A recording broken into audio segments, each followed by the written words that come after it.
All right, here we are at the post-show podcast, as we haven't really named it per se, but taking an opportunity to give Coach Peacock a break, and he's going to enjoy the rest of the night off. And Tommy from Off the Wagon is here with us. And Tommy, we're just going to talk a little bit about some football, maybe a little, because since baseball's on TV all over here, it's we're going to talk a playoff little season, bit right? Yep. And then a little bit what you guys are doing in regards to not just here, but other locations. You got some stuff going on. Awesome. So football to start off with. I know that we, Coach Peacock and I, will occasionally delve into the college and pro ranks. You've got some college football, some affiliations. And, yeah. So Oklahoma State. It was a rough week, definitely for sure. Yeah.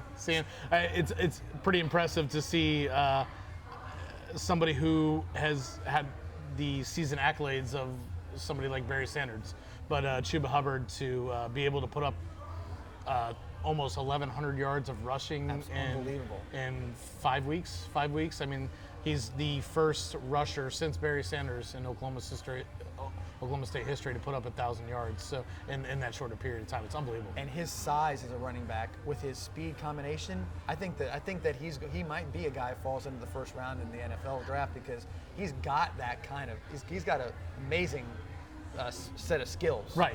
And we've already come to the understanding that we're not going to have him for his junior year. I mean, the guy is just stout. He's unbelievable. He sees holes that people don't see. He has speed that you shouldn't have, but he also has directional change that we haven't seen really since Barry Sanders. I know everybody says Barry Sanders is the greatest ever, and I'm not saying that he is Barry Sanders, but what he provides on the field is unlike anything we've seen since Barry Sanders. And that's a new thing that they do both in the NFL and college. They have all these new graphics.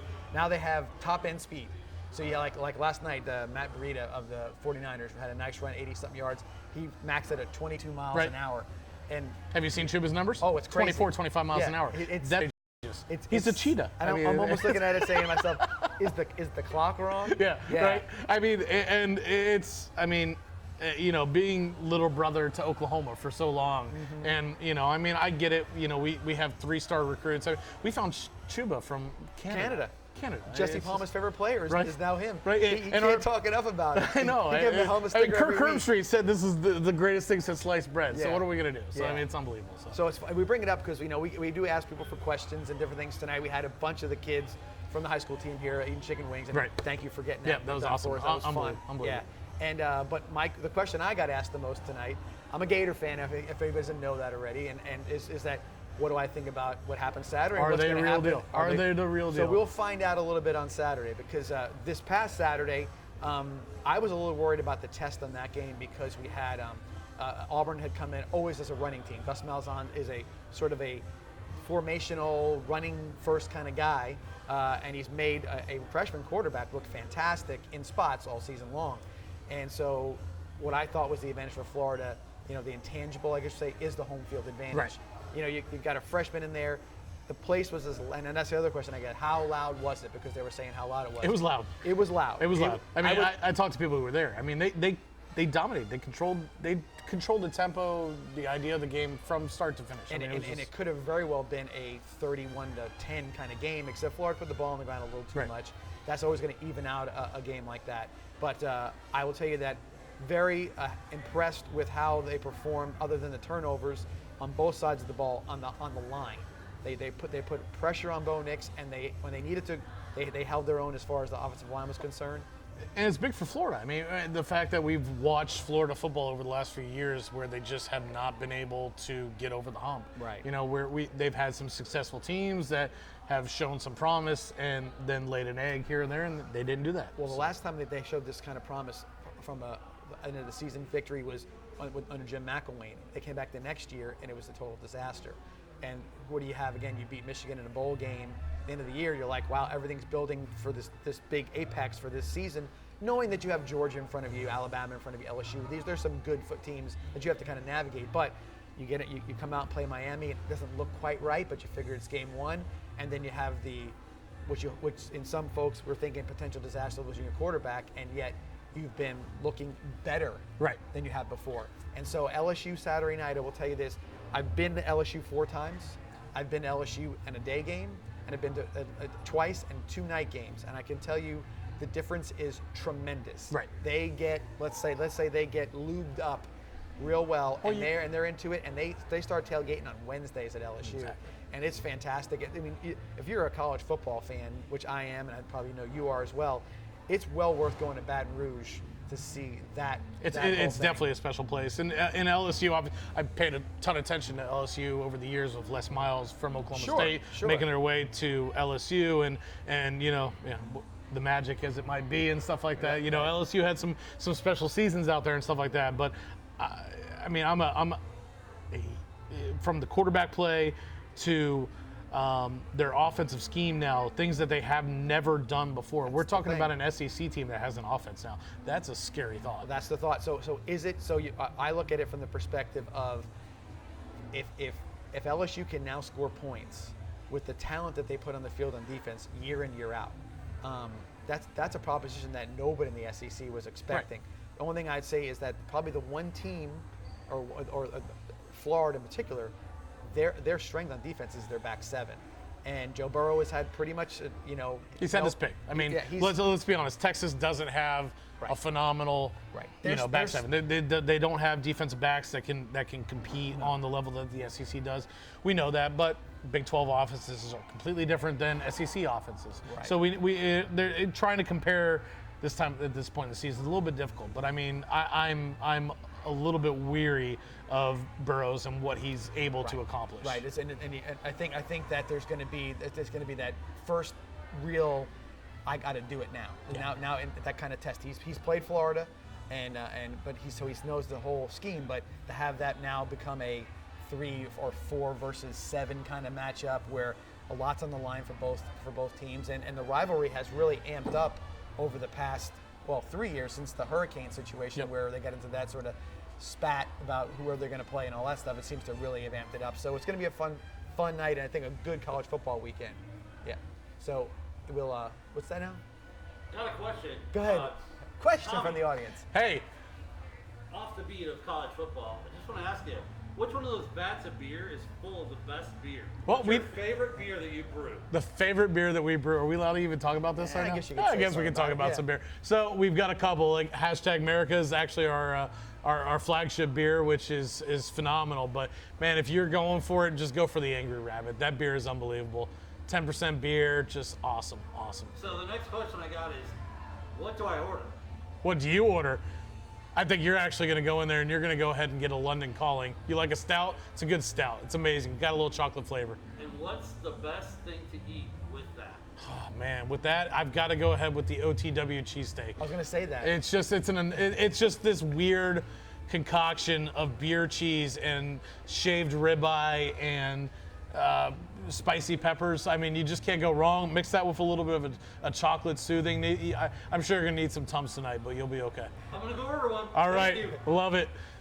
That was our buddy Monty from Chevrolet. Monty's been texting me and calling me for about 3 months now, and we finally got in touch. So to be able to do this event today was awesome. I'm super happy to be able to support. And with Monty, Monty and I are going to try to do, or we're supposed to be doing a live stream. We do the live stream for all of our games where we can and when we're allowed to. It depends on the host school and whatnot. But we've always done it with basically the ambient noise. At home, it's my voice in the background with a lot of other things playing. And then we're into some issues with the ambient noise at one of our games where they were playing a rock and roll music that somebody said you have to pay for that rock and roll to be on your. So we are now going to attempt to do sort of a play-by-play. And Monty and I are going to be start testing the waters with that on Friday. So it'll be fun. We'll see where Monty can put some product plugs in here and there. We obviously know he's not a shy guy. He'll just come in and he'll inject his voice wherever he wants. He's a good man. Good man. A little bridge back to Venice High School football from what we were talked about. I don't know if you got to see much of what happened on Friday night against St. Francis. I did not. Okay. It's Coach and I we talk about it. We talked about the schedule before the season started. And we knew that hey, this was going to be a tough early part of the season. You had not just the 2 nationally ranked football teams, but you had teams in the state that were going to provide some real challenges for you. And then we get a curveball, and we put in another harder team. Ranked team that we weren't expecting. Exactly. Right. So we while I know he never wants to be 3-3. it is what it is, and I think that has been a bit of a improvement because we knew we would be young in some spots. We didn't know where some of those young guys were going to be. Are they happy to be in the varsity and think they can ride it for 3 years? Or are they going to get tested? Well, they got tested and they stepped up, especially in this game, because I think maybe IMG was the deer in the headlights night. I think St. Francis was okay, I can do this now. I know that guy's 6'7", 360 pounds, which their left or right tackle was. But they're like, well, I mean, it's just what I got to face and what I got to do. And in the last game, when I had a guy that big, it didn't work to go this way, so maybe I'll go that way. So they're all developing little things to work off of. And it's good for them also. I mean, the reality of life is we're always going to face people who are better than us. Absolutely. No matter what we do in life. So, I mean, I watch the determination of this program, Coach Peacock, and just the players themselves, and they're dedicated to the cause, and they're working hard, and the level of work that they put out there is unrivaled. I mean, it's just what, I mean, you can go to any program, high school program across the country. I grew up in Oklahoma, Texas area where high school football was life, right? Everything. And so seeing what I'm seeing here, it's not much different. So that's exciting to see. And it's exciting to see these kids go out and really put their hearts into it, because they're going to learn as they're going to progress to college football. And we've seen a lot of guys who've had a lot of successful careers, Division II, Division III, Division I, whatever it is, guys that are out there right now playing that are having a lot of success. It doesn't happen from just, a freak of nature. It's happening because not by accident. We got guys in the NFL. Right. I mean, let's be real. We're doing things right here. And with that, like I said, what you said about those kids not only played that game, but I didn't see a lot of long faces. They were excited about the opportunity to play against those guys, because they know. Okay, so going back to the LSUs and everybody else, you had LSU defensive end that, Jadeveon Clowney's brother playing on one end. You had another kid, Chris Braswell, going to Alabama. Everybody that they played against is Division I, Division II guys, they're going guys. SEC schools. They're doing the running backs going to Michigan. And I will tell you, I watched Michigan's running backs. That kid will be starting next year for Michigan. He's that good. And I think that the kids walked off the field, and again, never happy with a loss. Coach never happy, kids are never happy. But the idea was they walked out of it saying, okay, now I know what it takes. Now I know what it is to be in that situation. We've got 5 potential Division I players on our team. You think those kids weren't saying, this is what I'm going to see this guy, if I'm going to be a success at Florida State or wherever some of the boys are going to go, I gotta get used to it. This is what I'm going to see. This kind of speed combined with power, combined with size, with everything else that goes along with it. So when you get that nice little taste of it, and you can go back and have film on it, I mean, I'll tell you that there are going to be some young men from that Friday night's game that will probably get more looks and notoriety from that film because of some splash plays they made than they would against other teams that maybe won't have the same. So because it's a real genuine comparison. And I'm not talking just this year. Coach talked about sophomore inside linebackers, 2 of them. So next year, who knows? They're 2 inches taller, 20 pounds heavier. And now they're doing the same thing again, and they're not maybe, but they're going to go back and say, let me see what this kid did in this game, because you got all those nice films to go back on. It'll be a really interesting situation. Got me a couple things. I mean, like we will not know what we can achieve until we put ourselves up against the best. Yes. Whether it's business or athletics or academics and stuff like that, unless you truly challenge yourself, you set your goals up here. How are you? So I think it's great for them to go out there.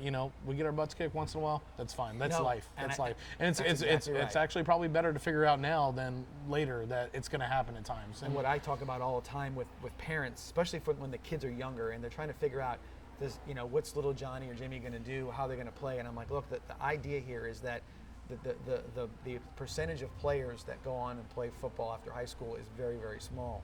What you want to hope for, what you can have, is that your son comes into this, gives it all the effort he can have. Not only just in the football field, but then it relates to the classroom, relates to relationships and friends and everything else that goes along with that, and faces some adversity day in and day out, because that's what you face day in and day out. And you have to do that stuff.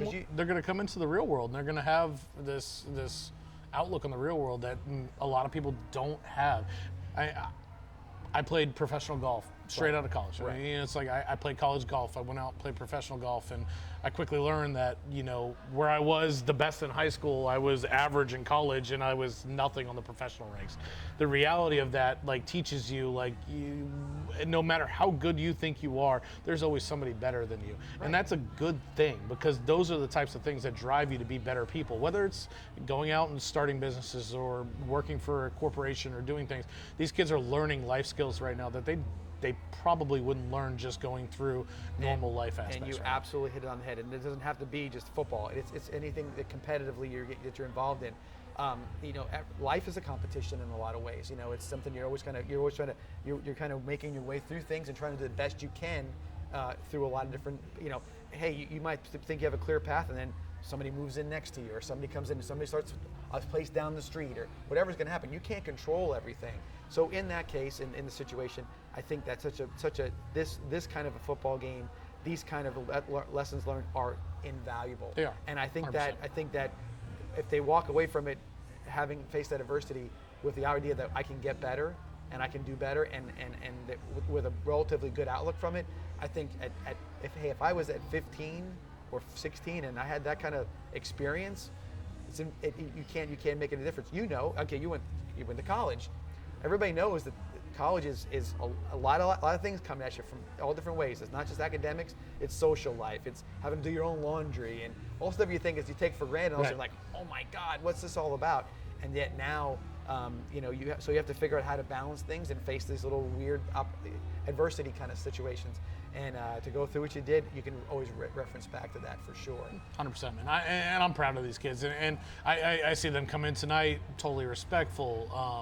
Just the way they handle themselves, the way they project themselves to the community. I mean, it's things that we didn't even think about when we were younger and stuff like that. So, I look at these kids and I see future leaders and stuff like that. And then whether or not, they go on to play college football, it doesn't matter. I mean, let's be real. If they're going to learn to be good people in the community, be good people, good citizens, and be good family people, then that's what matters. And I'm proud of this community. I'm proud of this town. Like this show up that came here tonight, even just for people who were just coming and hanging out and just kind of wanting to be a part of it and stuff like that, see it, whether it's Chevrolet or all that stuff. It's awesome to see that support level. And it's part of the reason why we get involved, because I love that aspect, whether it's golf team, the girls golf team, the lacrosse team, volleyball team. I mean, not only that, we're pretty blessed here. We got some athletics. I mean, I went to a high school in Oklahoma, small high school, Catholic high school. We had, 89 kids per class and stuff like that. We dominated, as far as athletics went and stuff like that.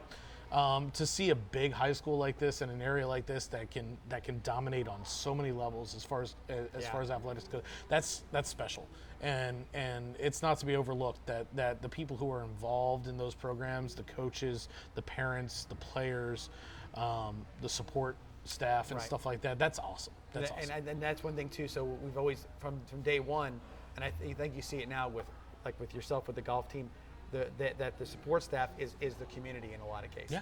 Because again, in the community, when they see, so you're talking about what you see from a positive perspective, it's amazing how quick that positive vibe goes to the community, and they want to support you in return. So it becomes sort of like this flow back and forth. They see something good happen, and the community wants to support it via their being a spectator or being a part of a booster club or fundraising or whatever else it is.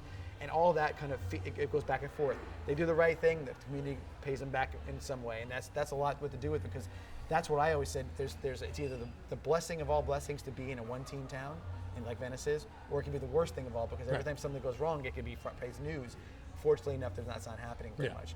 With that, you've got some stuff going on. I know you do with the boys golf team. Yep. But what else about in your restaurant aura world? You got some other things going on. As well. I'm super excited. So we've got a new concept coming our way, which is Irma's Tacos Craft Beer and Tequila Bar. So this is a concept that Chef and I kind of came up with at a random golf tournament, actually, that we were playing in Cheney Brothers Golf Tournament, and we were talking, kind of maybe getting a little bored a little bit. Sure. I hate to admit that, but we were like off season. We're like, we need something new to do, and he's like, I got this concept for tacos. Like, I love tequila, and we kind of just made a few phone calls, and it kind of fell together. So the whole process and the whole story for Irma's came together with Hurricane Irma. Yeah. And several years ago, it just kind of it was this opportunity for us to be one of the only restaurants open in the community. We had water, AC, booze, and beer and tacos. Right. But the only thing we could serve food-wise was tacos.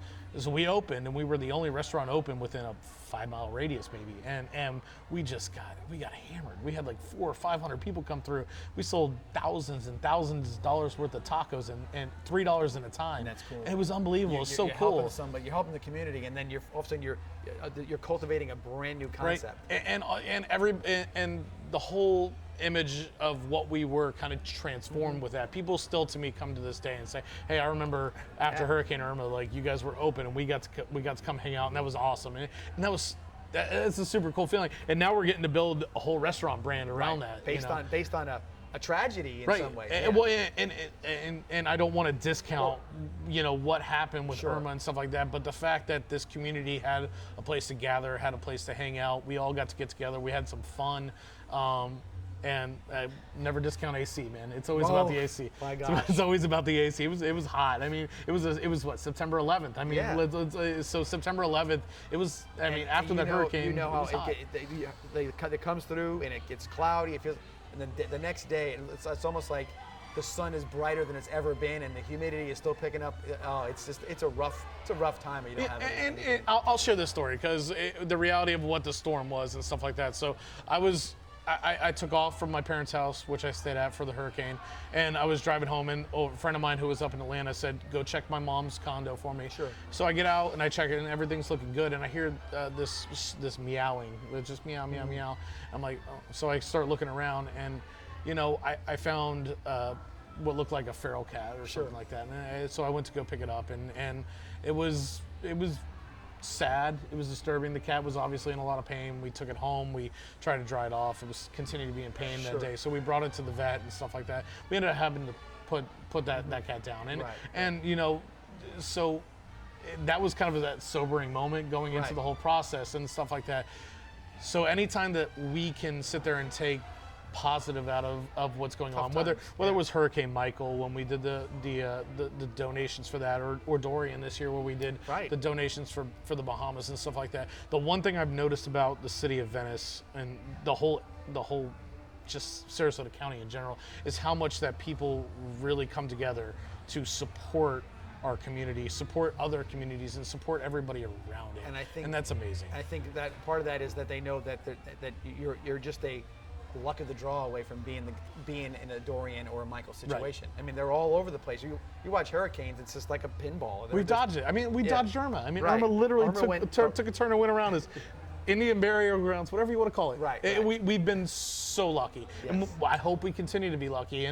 But I also hope that there's a year where we don't have to do a collection for somebody. Right. So we're one year. We haven't had many of those years over the past 15. No. Maybe basically since 05 with Charlie.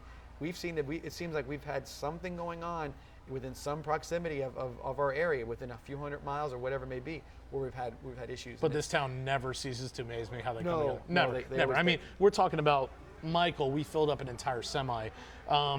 Dorian, we filled up an entire Penske truck, and I've still got more people coming to me right now that we're bringing stuff up. Sure. We're still flying planes down to the Bahamas right now. It's unbelievable. It's so cool. It's unbelievable. And then in addition to that, we're also doing a new coffee. Craft beer and wine bar that we're going to do in West Village as well. So more details will come out of that as we find.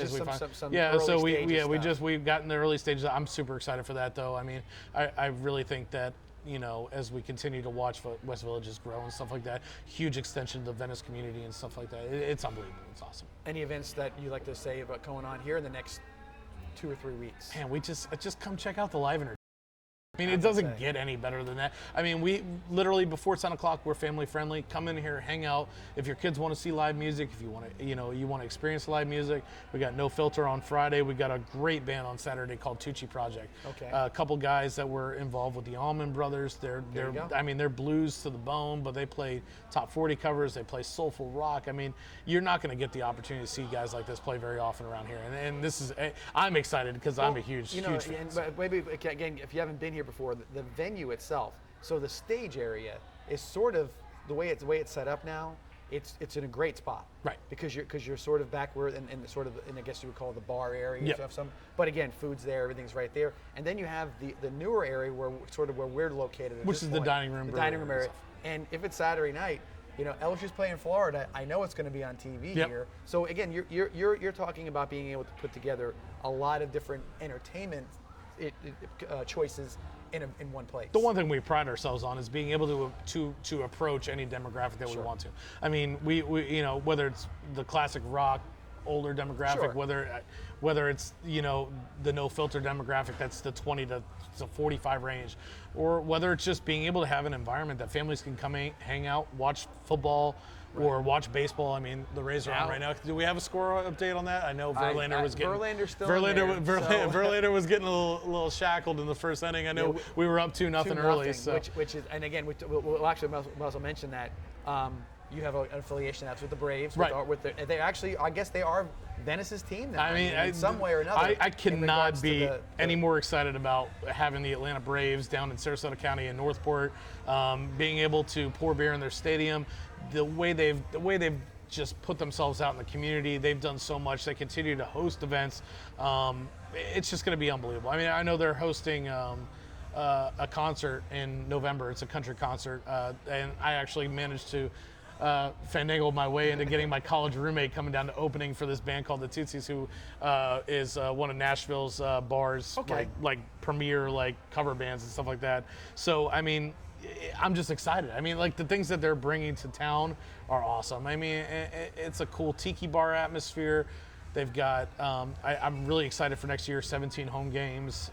It's going to be a really cool We have a Major League Baseball team in Venice now. And not only that, they're in the NL East, by the way. They're battling to beat the Cardinals right now. So that's it. We got the Rays playing tonight in Game 4. We've got the Braves in an elimination game. Tomorrow. Tomorrow. Game 5. So you got all those things going on. So baseball, this is the time of the year. Hockey just started. NBA's in preseason. It's been a rough start for the Lightning, by the way. I'm a huge Lightning fan, so it was difficult to watch a 1-1-1 start. But I will tell you this: one of the things that you never want to see a team start slow, but 1-1-1 for them right now is a slow start. That's a bad start, especially when you're the best team in NHL history last year. And you laid an egg at the end of the year, and that's the thing. So now you come out a little slow, and maybe it lights a little fire under you. Well, and I think the best thing I saw is that Steven Stamkos came out and gave the cap. He was the captain. Yep. He got mad. Yep. We've been waiting 10 years. We don't see Stamkos shuffle a little bit. He shuffled a couple times in the last couple games. Right. So he needs to be that guy. We get Braden Point comes back on Thursday most likely. So I mean, let's play some hockey. And let's go. And dude, I mean, even the Bucks are starting to look legit. Because I mean, is it too soon to say that Arias is the quarterback whisperer, or are we actually starting to see the progression of Jameis Winston into a real NFL quarterback? I'll say what I think. I think it is. I think Jameis has always had the talent.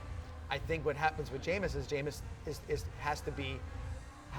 to have the respect, or he has to respect the coach. Right. Okay. And he has to be managed well too. Right. I think with Dirk Cutter, I think that while Dirk Cutter might be an offensive guy, I don't know if Jameis ever really respected him as much as a head coach. Okay, he was his guy and everything else, but it didn't really work out that well.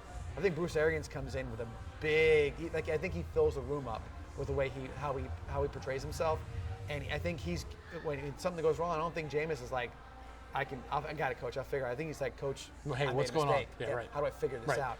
That'll be huge in his maturation. But I think the other part of it is now the expectation of the whole team has changed. Yeah. I think they're looking at it and saying, hey guys, I know that you were this or you maybe think you're that, but you've got to perform or you're not going to be around here very much. We don't have this idea that it's okay to be 6-10 and progressing. Right. We're coming out to go to the playoffs this year, and if we can't find a guy who's going to be in that position to do it with us, next guy up. 100%. And I think that's 100%. A huge difference. And not only that, you're starting to see them play as a team. I mean, just watching them on a weekly basis over the last 3 weeks, the development of that team has been impressive. And just watching Jameis on the decision making that he's been able to produce and stuff like that, he's not making the same mistakes that he was before. And it's exciting to watch. I mean, no doubt. It is. No doubt. All right, Tommy. Well, that's the podcast. Pleasure. No problem. Thank you for coming on. Hey, everybody. Again, don't forget Friday night, Lakewood Ranch. Come out and join us. We want all the fans we can have there. District games are so important, and the fan support is always really welcome, so we appreciate all that. With that, We'll see you here next week at Off the Wagon and for the post John Peacock show, whatever we call it. See you here next week.